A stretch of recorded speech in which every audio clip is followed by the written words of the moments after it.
ఇప్పుడు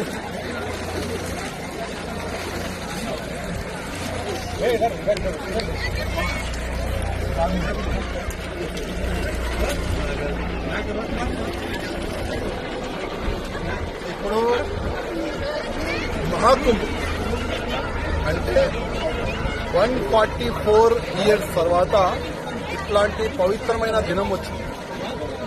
నెక్స్ట్ ఇదే మహాకుంభ్ ఎప్పుడు వస్తుందంటే 144 ఇయర్స్ తర్వాతనే వస్తుంది. చాలా మంది వేరే వేరే విధంగా కామెంట్లు చేస్తున్నారు.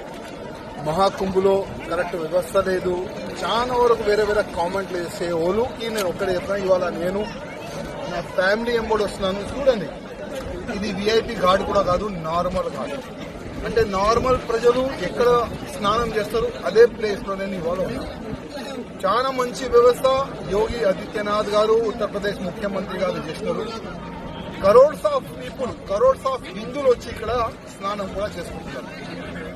ఒక్క సైడు హిందువులు మేము ఈ పవిత్రమైన మహాకుంభలో వెళ్ళాలి, స్నానం చేసుకోవాలని ఒక మంచి ఆలోచన పెట్టుకుని ఇక్కడ హిందువులు వస్తున్నారు. ఇంకోవైపు కాంగ్రెస్ అధ్యక్షుడు ఖడ్గే గారు ఇంకోటి ఆయన ఏ విధంగా కామెంట్ చేసిందంటే మీరందరూ చూసినారు. స్నానం చేస్తే భోజనం వస్తుందా అంటే ఈ మహాకుంభకి భోజనంకి ఏం సంబంధం? అట్లాంటి సంబంధం ఏదైనా ఉందా?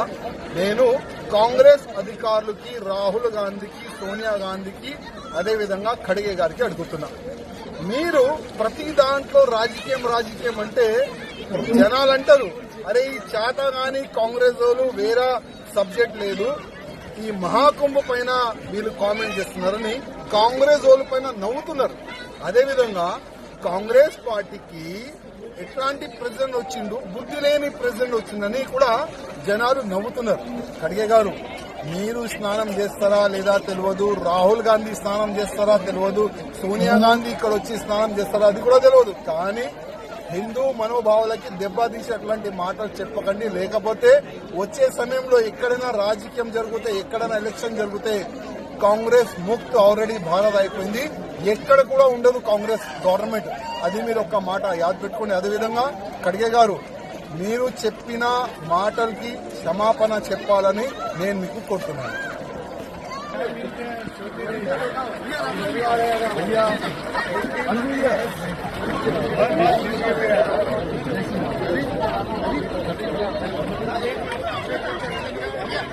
Right.